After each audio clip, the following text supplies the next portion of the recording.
Hello विद्यार्थी भाई बहनों, ધોરણ 10 વિષય વિજ્ઞાન પ્રકરણ નંબર 12 વિદ્યુતમાં આજે આપણે વિદ્યુત પ્રવાહની તાપીય અસર એના વિશે વાત કરીશું। હવે આપણે જે બેટરી અથવા તો કોષ હોય છે એ કોષ એ વિદ્યુત ઊર્જા મેળવવા માટે બરાબર એક વિદ્યુત ઊર્જાનું પ્રાપ્તિ સ્થાન। હવે જ્યારે કોષમાં થતી જે કંઈ રાસાયણિક પ્રક્રિયા એ કોષના બે છેડા વચ્ચે વિદ્યુત સ્થિતિમાનનો તફાવત ઉત્પન્ન કરે।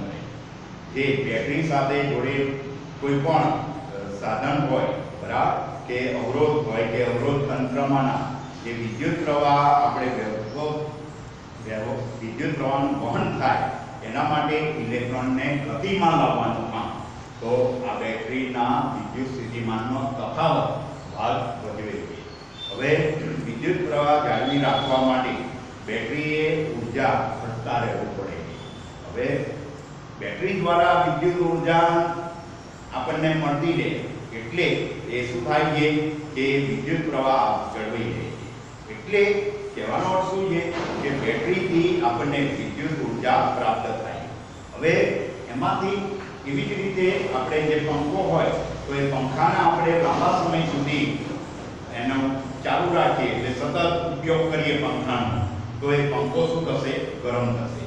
હવે એમાંથી તો આપણે પવન મેળવવા તો ઉપયોગ કરીએ છીએ સાથે સાથે એ પંખો ગરમ થાય તો આવી રીતના અમુક ઉષ્મા તો વિદ્યુત ઉપકરણને ગરમ કરવામાં વપરાઈ જાય। એટલે એવી રીતનો આપણે એનો શું કહીએ છીએ વ્યય બરાબર।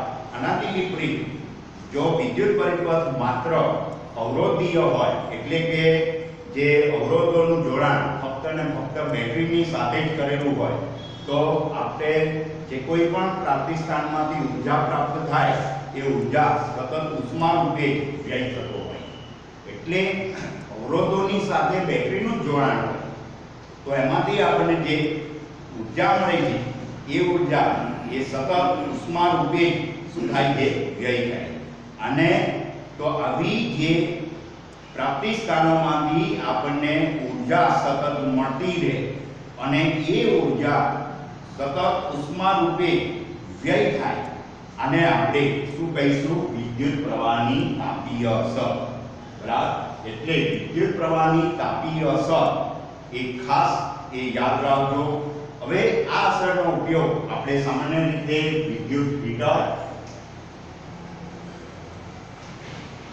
ત્યાર પછી આપણે વિદ્યુતની ઇસ્ત્રી આવા સાધનોની અંદર આ વિદ્યુત પ્રવાહની તાપીય અસરનો ઉપયોગ થાય। હવે આનાથી આગળ ધારો કે આપણી પાસે અવરોધ R છે એમાંથી વિદ્યુત પ્રવાહ I પસાર થાય છે અને બે છેડા વચ્ચેનો વિસ્થિતિમાનનો તફાવત V છે। એટલે અવરોધ R વિદ્યુત પ્રવાહનું મૂલ્ય I અને વિસ્થિતિમાનનો તફાવત V છે। હવે ધારો કે t સમયની અંદર સમય કેટલો કયો છે t समय t विद्युत प्रवाह I અને વીજભાર બરાબર એટલે વિસ્થિતિમાનનો તફાવત V વિસ્થિતિમાનનો તફાવત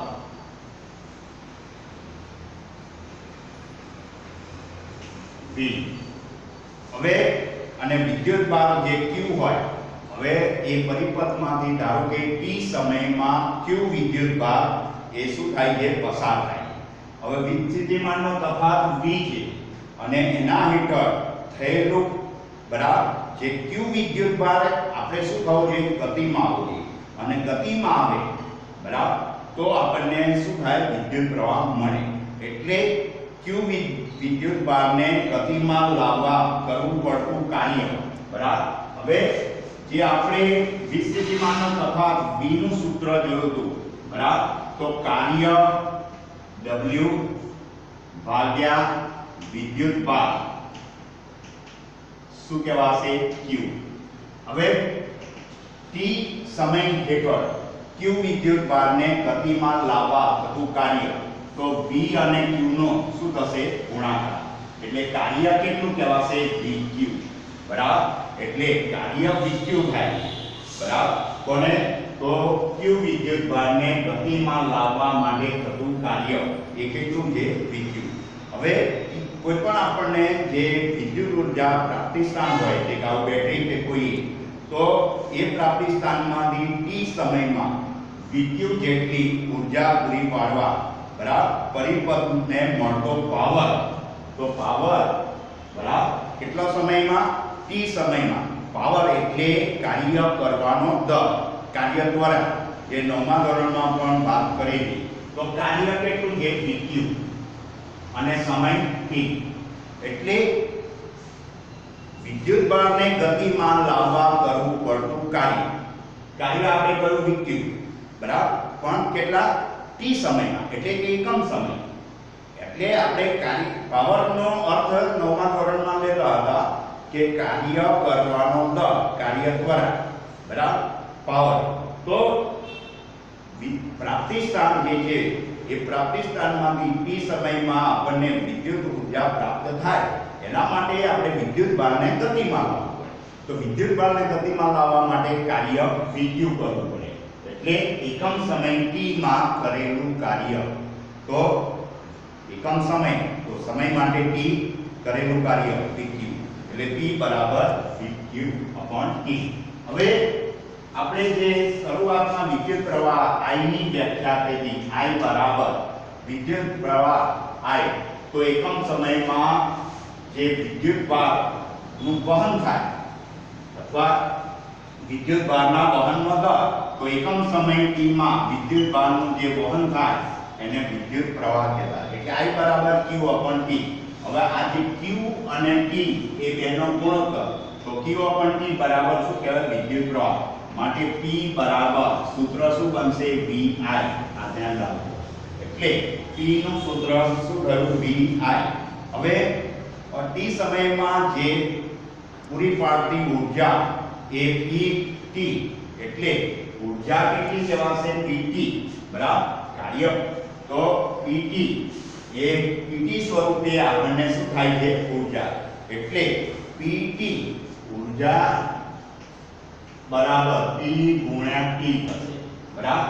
હવે p એટલે આપણે શું લાયા vi, p બરાબર કેટલું માપ આવ્યું vi, તો p ઊર્જાનું મૂલ્ય p બરાબર p ની જગ્યાએ vi મૂકીશું અને t, એટલે vit એ આપણને ઊર્જાનું માપ મળશે બરાબર. હવે આનાથી આગળ આ ઊર્જા ઉષ્મા રૂપે શું થાય છે વિખેરણ થાય છે. હવે સ્થિર વિદ્યુત પ્રવાહ I માટે t સમયમાં ઉત્પન્ન થતી ઉષ્મા h, એટલે આ જે ઊર્જા છે એ શું થાય છે ઉષ્મા સ્વરૂપે વિખેરણ થાય છે. એટલે કે હીટ, ઉષ્મા, ગરમી, ઉષ્મા h હીટ, એટલે h બરાબર શું આવશે vit બરાબર. હવે અહીંયા આગળ જે v બરાબર ઓહમના નિયમ પ્રમાણે, v બરાબર ઓહમના નિયમ પ્રમાણે શું હતું v બરાબર IR, તો અહીંયા આગળ v ની જગ્યાએ IR મૂકશો તો v IR ગુણ્યા IT, I ગુણ્યા I તો I2 RT બરાબર. તો આ રીતે h બરાબર I2 RT જે મળ્યો એને આ જૂલનો, એના ઉપરથી જૂલનો તાપીય નિયમ બરાબર એ આપણે નક્કી કરી શકીએ. તો આ જે આપણને ઊર્જા ઉષ્મા સ્વરૂપે વિખેરણ પામી, હીટ સ્વરૂપે બરાબર, તો એ કેટલું મૂલ્ય આવ્યું vit, પરંતુ ઓહમના નિયમ પ્રમાણે v બરાબર I ગુણ્યા r, એટલે v ની જગ્યાએ IR મૂક્યા તો IT, એટલે આપણને શું મળ્યું જે ઉષ્મા h, એટલે કાર્ય જે ઊર્જા સ્વરૂપે બરાબર, તો એ કેટલી થાય છે t ગુણ્યા t, અને એના ઉપરથી p બરાબર I2 RT, અને આના ઉપરથી જૂલનો તાપીય નિયમ આ રીતે આપી શકાય કે અવરોધોમાં ઉત્પન્ન થતી ઉષ્મા, ઉષ્મા એટલે h, એ ઉષ્મા એ આપેલ અવરોધમાંથી પસાર થતા વિદ્યુત પ્રવાહનો વર્ગ, I એટલે વિદ્યુત પ્રવાહ, એ વિદ્યુત પ્રવાહના વર્ગ જેટલો, અને એટલે વિદ્યુત પ્રવાહના વર્ગના સમપ્રમાણમાં, અને આપેલ વિદ્યુત પ્રવાહ માટે આ જે R એટલે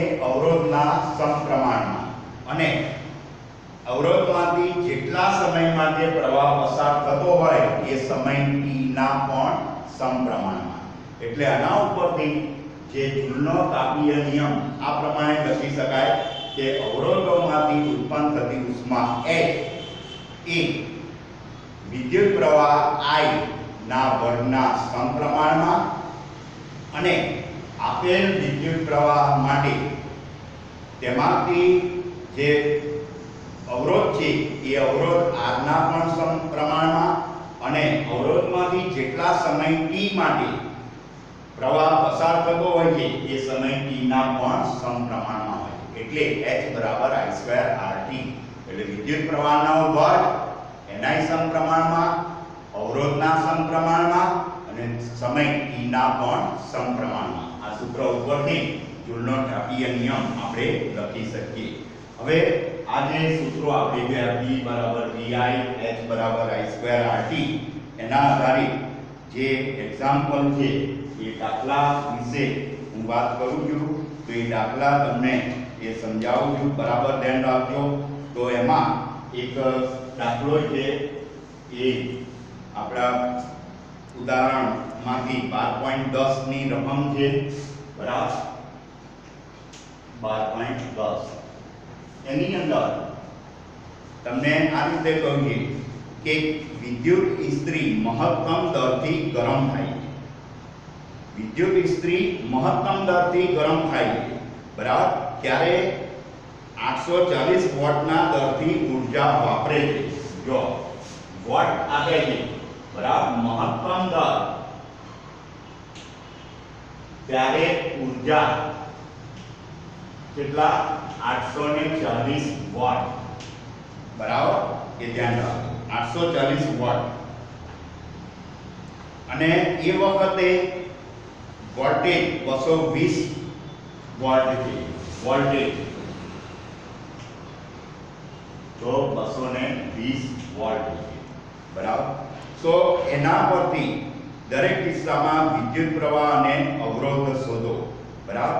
એટલે મહત્તમ દરથી ગરમ થાય છે ત્યારે ઊર્જા 840 વોટ છે અને લઘુત્તમ દરથી ગરમ થાય છે ત્યારે 260 વોટ છે. તો પહેલા આપણે મહત્તમ દર માટે શું કરીશું? વિદ્યુત પ્રવાહ શોધીશું, બરાબર, અને અવરોધ શોધીશું. હવે જે આપણે P બરાબર VI આ સૂત્ર લીધું, P બરાબર V into I, બરાબર.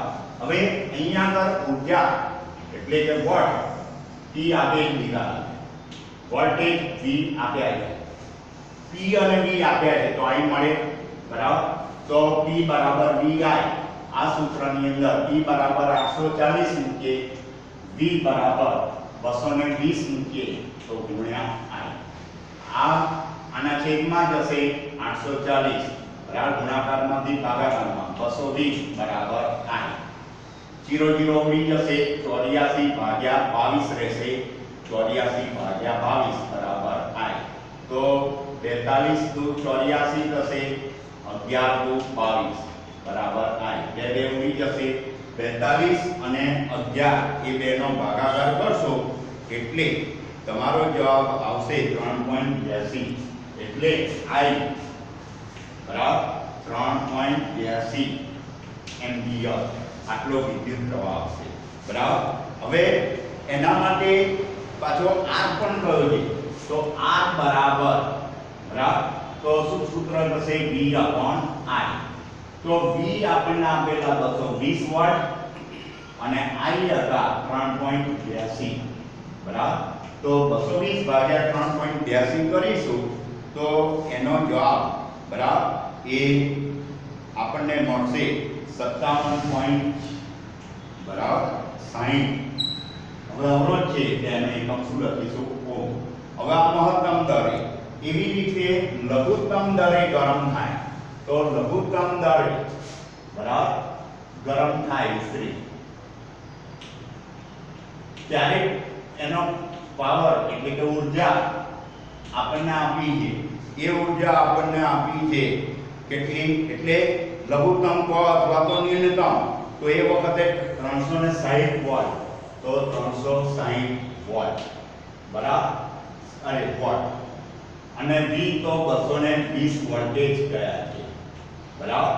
તો જેવી રીતે મહત્તમ દર માટે કર્યું તેવી જ રીતે લઘુત્તમ દર માટે, તો P બરાબર V into I. P 360 V 220 ગુણ્યા I. તો 360 એના છેદમાં 220 થશે બરાબર I. 0 0 ઉડી જશે, 36 ભાગ્યા 22 બરાબર I. હવે 36 ને 22 વડે ભાગીશું બરાબર, એટલે એનો જવાબ આવશે 36 22, એટલે આમાં કોણ 18 × 36 11 × 22 બરાબર I. 18 ભાગ્યા 11 કરીશું તો એ જવાબ આવશે 1.64 એમ્પિયર. 1.64 એમ્પિયર I નો જવાબ કેટલો આવ્યો? 1.64. એવી રીતે એનો અવરોધ, તો R બરાબર V upon I. R V upon I 20 સ્થિતિમાનનો તફાવત તો 220 વોલ્ટ છે. I મળ્યા 1.64. હવે 220 ને 1.64 વડે આપણે ભાગીશું તો 134.15 ઓહ્મ આવશે બરાબર. કેટલા? 134.15 ઓહ્મ. એટલે મહત્તમ દરે ગરમ થાય ત્યારે અવરોધ 57.60 અને ન્યૂનતમ દરે ગરમ થાય ત્યારે 134.15. તો આ રીતે આ સૂત્ર આધારિત દાખલા અને એની તાપીય અસર અને જે આપણે જે નિયમ મેં સમજાયો બરાબર, જૂલનો તાપીય નિયમ, આ બધું તૈયાર કરજો. Thank you.